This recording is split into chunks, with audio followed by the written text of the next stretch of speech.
splendid party Uncle Will Swallow is having. Yes, the sun has just rested its golden rays beyond the distant horizon. The evening brings its crispness to the air. Oh, Skippy darling, just imagine, you and I shall soon be married and live in this glorious house. We shall be ever so happy. We'll frolic day and night. But let us not throw caution to the wind, my dear Melody. I have noticed that Mr. Praetorian is in attendance at this evening's party. You mean the evil Mr. Praetorian?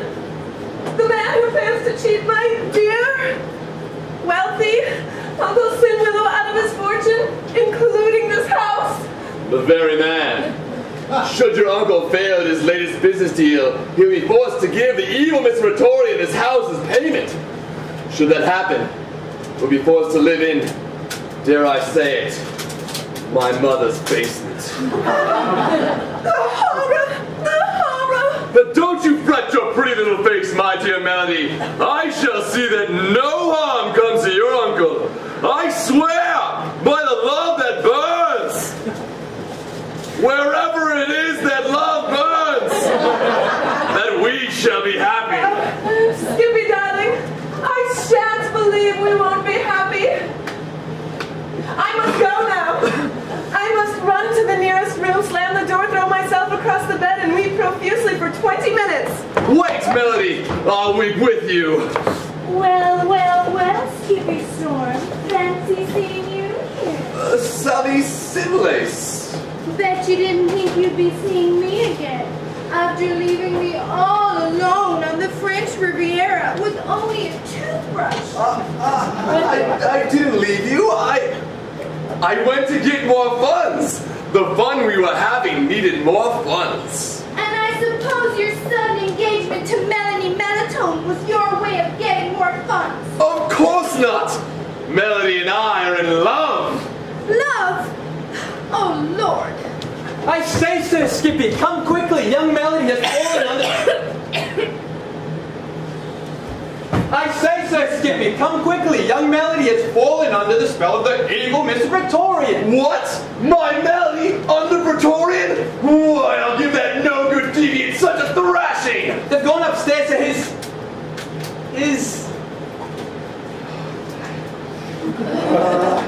Where's that silly line? Gone upstairs. Ah, here it is. They've gone upstairs to his room. She appeared to be weeping. Walk to the left. I must go to my Melody. I'll teach that ne'er-do-well such a lesson. Oh, Lady Van, your beauty brings magic to life. Oh, Mr. Swanwell, you're ever so kind. Fish positive, not only kindness that I recognize your beauty, madame. How you do go on? I can feel a flush running through my cheeks. Mr. Sweetenlow. Mr. Swanwell, Skippy Storm is upstairs, pounding very violently upon the door. He says he's going to kill someone. Good heavens, well, I must go and see. I do hope there's no damage. Oh, I shouldn't think that those doors are made out of as sturdy as balsam and pine. Well, Sally, alone at last. Ah, yeah, that's right. I keep forgetting. Yes, alone at last. All the plans have been arranged. Plans are in motion as we speak. Excellent. If we pull this off, Melody will be mine. Skippy will be yours. Swanwell's millions will be ours. Let's not get too carried away. Praetorian still has to carry out his part of the deal. Of course. But as soon as Praetorian scans Swanwell out of his fortune, everything will be complete. Ah, I hear someone coming. Quickly, let's go to our secret place to discuss our crimes further.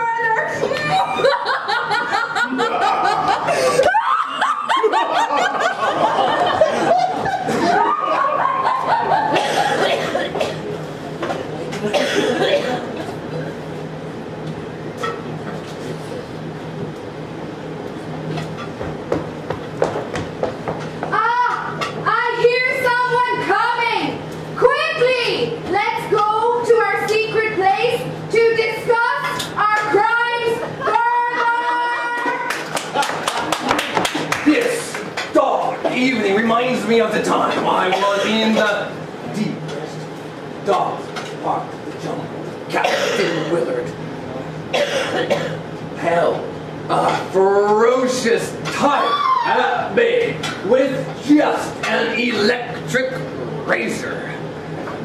Just as I was ready to subdue the beast, a giant tipsy flies me down and buzzed. Oh dear, you're incredibly brave. Oh, it was nothing, Lady Vanderventer. I thought for sure Skippy would choke the real life out of Mr. Praetorian.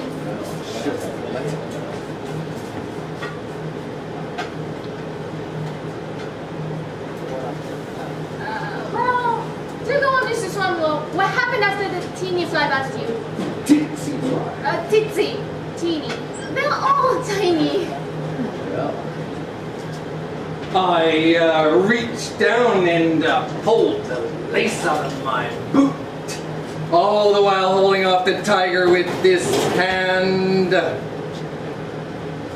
I believe I hear Mr. Druthers coming.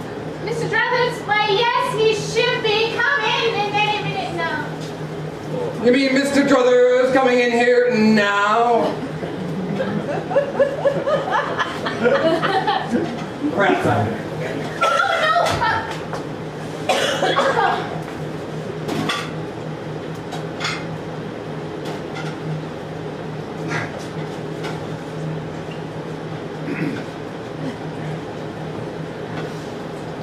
Mr. Swanwaller?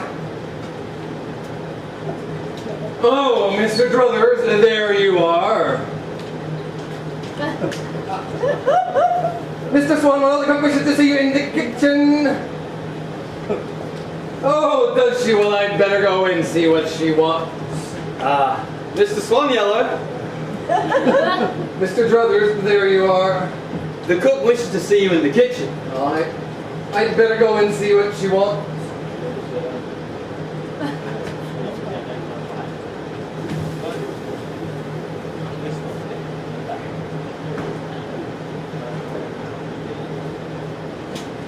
Leave me alone, Scooter. You know I love only... Oh, Mr. Brothers. Aren't you supposed to be... Oh, yes, that's right. Silly play. Silly part.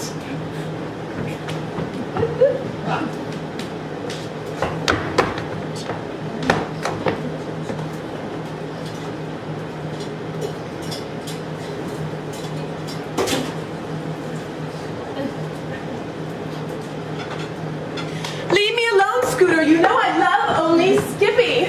Well, there must have been a time when you felt something for me. At that time I was in the joint. You sent me those letters and bottles of cigarettes. You weren't in the joint, Scooter.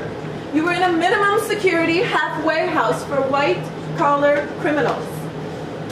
It was still awful. All those guys making me caddy their golf games. I tell you, Melody, your letters were the only thing that got me through those long nights.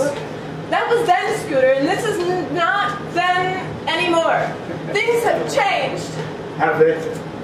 Well, let's see how much change there has been. And I still have the scuba gear. Well, I still have Melody. Skippy? Scooter? Sally? Scooter!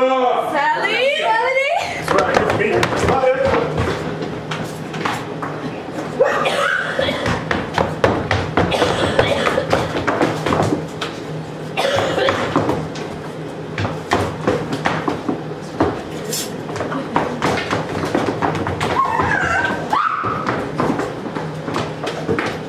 Where's that no-good, dirty scoundrel, Scooter? Oh, thank you very much. You'll come into a nice reward at the end of this evening, lads. Come back here, Scooter. It's murderous. Oh, my dear. Oh, yes.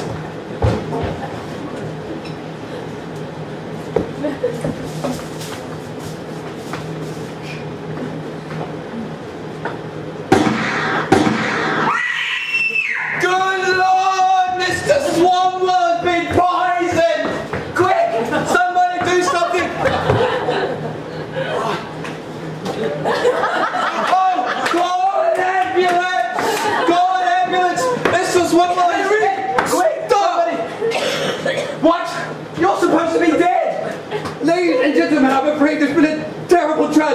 I'm quite certain you're supposed to be dead. Our director, that sweet man, has been shot, killed. Hey, who's the stiff out there? The director! Now, somebody do something! Call an ambulance! No, I've already done that part. See? No, Henry, this is real. Drew, Yeah. call the police. Right. This is terrible. The humanities. Oh, good dear sir. Are you a doctor? Please, come this way. Over here on the stairway. You see? It's locked. I really don't know what to do. Ladies and gentlemen, I'm not sure that we can continue with the play. I'm afraid I'm really lost. I don't see any of this anywhere. Everything was going so well. This is such a cute little play. Of all the murder mysteries I have done, this is certainly one of them. And the director was such a dear friend of mine. Of course he had a terrible temper and he demanded too much of the actors, but I say that with all due respect. I really don't know what we should do. Well, for one thing, you're supposed to be dead. And then I come out and say you were poisoned. See? It's all written here. And then from out of nowhere, a police officer arrives and he says, everyone remain calm, everything is under control. Everyone remain calm, everything is under control. Can I get the actors out here, please? Is the director, is he all right? No, I'm afraid a bullet to the head has a capacity to leave you less than all right. Johnson, Rico. Yeah, I want that body outlined and everything tested for prints. Call HQ and let them know our situation. Get forensics on the ball with us. Get Ouija to take pictures of everything. Oh yeah, most important, save me a couple of those onigiri and sticky buns, will ya? Excuse me, may I ask who you are? And who are all those people back there? Detective Manners. Special agent, alcohol, theater, terror. And those people out there are undercover agents. Undercover agent. You got it, pal. We've been staking out your audience because we were afraid something like this was going to happen. Now be a sport and go get your people of the theatrical persuasion out here for me. Thanks. Just do it, Mac. I'll fill you in later, but first I need to be sure that none of your actors make the big exit, okay? Well, see if you can get that kitchen back there to do a lot of job for you. Thanks. I'm sorry, ladies and gents, but I'm going to need you to linger a bit longer. We got ourselves a serious situation here. You know, there's a million stories. What page are you on? Page. I'm not on any page, pal. We're on the big stage now, the real deal. The curtain's down and the fat lady sang. You got me? 2 gunshots grinded this show to a halt. Like an 18-wheeler at a 24-hour truck stop. You comprende? You capisce? No. I'm Henry. Who are you supposed to be? Detective Joe Memphis. The arrival of twilight brought to close another sultry day. It's downtown Nagoya, Aichi, Japan. The chief came into my office. I could tell by his eyes he was worried, upset, concerned. He handed me a piece of paper, a report. This document sang to me a tune of trouble. It appeared we had a crazed actor on our hands, a real oddball, a loose cannon, who walked into theaters dripping trouble like he just stepped out of a bathtub full of mayhem.